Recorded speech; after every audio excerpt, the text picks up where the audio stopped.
C'est parti pour la leçon numéro 2. Ouvrez vos cahiers, bande d'enfoirax. Aujourd'hui, la leçon va être un tout petit peu plus longue parce qu'elle est très importante pour moi. On va parler de la bataille d'Adwa. Ok, j'arrête. J'arrête. Pourquoi elle est très importante pour moi, la bataille d'Adwa? Pour deux raisons. Tout simplement parce que la première, c'est la dernière bataille qu'une nation africaine va gagner contre une nation européenne. Et la deuxième, c'est que le héros de cette bataille est une femme, l'impératrice Taïtoul Pétoul. Ok, vraiment, j'arrête. Là, j'arrête. Vraiment, promis, j'arrête. Mais avant ça, il faut revenir 135 ans en arrière. Le 15 novembre 1884 jusqu'au 26 février 1885 va avoir lieu la conférence de Berlin. La conférence de Berlin, c'est simple, c'est la grosse soirée qu'il ne faut pas rater. Non, c'est la grosse soirée des nations européennes. Je dis que c'est une grosse soirée, pas une grosse soirée. En vrai, c'est la réunion de toutes les superpuissances européennes. Et à la fin de la soirée, vont se partager un gros gâteau. Et le gâteau, c'est l'Afrique. Ouais, vous avez bien entendu. Ils vont se partager l'Afrique. Quelqu'un veut un bout du Tchad? Encore la France? Ah, t'es gourmand, toi, hein? Et il y a une nation qui va arriver en retard, c'est l'Italie. Ils vont arriver en retard à la soirée, ils vont faire il reste du gâteau, je vais prendre la Tunisie. Non, la France a déjà mangé. Ah mince. Elle aime bouffer cette connasse. Je vais prendre la Libye. Hein. Je vais prendre la Libye. Je vais prendre un peu d'Érythrée aussi, et un peu de Somalie. Et voilà, toute l'Afrique est colonisée. Toute? Non, car un pays d'irréductibles négros résiste encore et toujours à l'envahisseur. Moi aussi, je sais faire des clins d'œil à Uderzo. C'est l'Éthiopie de l'empereur Ménélique II, qui est la seule nation à ne pas avoir été colonisée. Pas encore, mais qui est très convoitée par l'Italie. Le problème, c'est que l'Éthiopie, c'est une grande nation. De tout le temps, l'Éthiopie a été une très grande nation. C'était peut-être la plus vieille nation. Pour les Égyptiens, l'Éthiopie, elle était la terre des arcs. Pour eux, c'est une grande nation guerrière. Et ils appelaient ça aussi avec le Soudan la terre des dieux. Tu te doutes bien qu'ils n'avaient pas cessé faire comme ça. Ils ont la bataille dans le sang, mon gars. Ils sont des vrais. Ils sont des combattants. Des combattants. Pas faut le laisser faire. Donc l'Italie, elle est pas folle. Elle va faire ça. Elle se dit, si je vais à la guerre, si je vais à l'affrontement, on va perdre des hommes. On va gagner, mais on va perdre des hommes. Donc ce qu'on va le faire à la sournoise. On va proposer un traité de paix et d'amitié en deux versions. Une version italienne, écrite en italien, et l'autre écrit en amharique, la langue de l'Éthiopie de l'époque.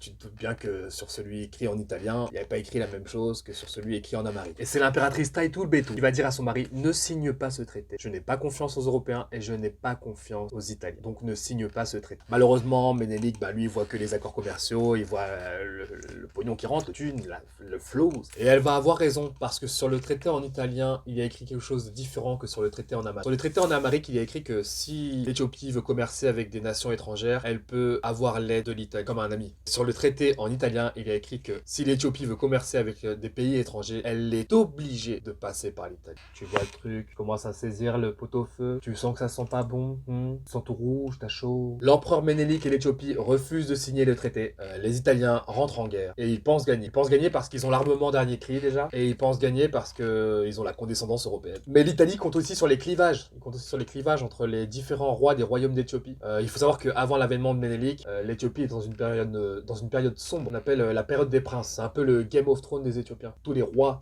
des royaumes d'Éthiopie vont se battre pour être l'ultime, l'empereur des empereurs. Et donc, l'Italie compte sur ces clivages. Ils vont même armer les rois rivaux de Ménélique pour le faire tomber. Mais ça ne va pas marcher. Mais malgré leur désaccord, les rois rivaux vont répondre à l'appel de Ménélique, qui quelques temps avant avait prononcé ce discours qui dit que mes frères, nous sommes la dernière nation africaine qui n'est pas tombée. Toutes les nations à côté sont tombées. De tout temps, l'Éthiopie a été attaquée et de tout temps, l'Éthiopie a repoussé ses ennemis parce que l'Éthiopie a réussi à rester soudée. L'appel va être entendu par les rois, mais pas que. Car le matin du 1er mars 1886, c'est 100 000 hommes et femmes qui se dressent face à l'armée d'Italie. Et c'est 30 000 hommes armés des derniers canons. Sur les 100 000 soldats, 70 000 sont armés de lances, 30 000 sont armés de fusils à l'ancienne, tu sais, les fusils que tu charges. Chargez!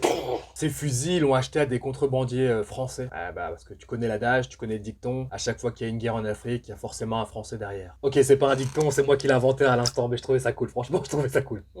Et là, le Français et contrebandier en question n'est autre que le poète Arthur Rimbaud.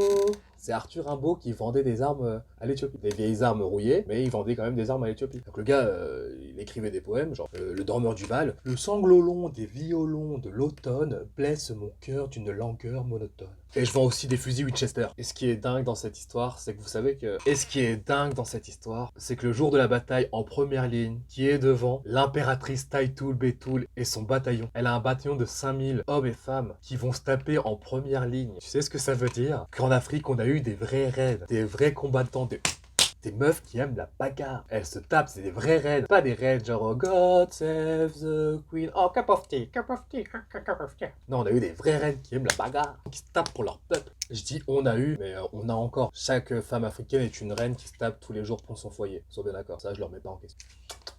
Que des bisous du lave, les femmes. Bref, les Italiens se font déboîter. Sur leurs 30 000 hommes, ils en perdent 16 000.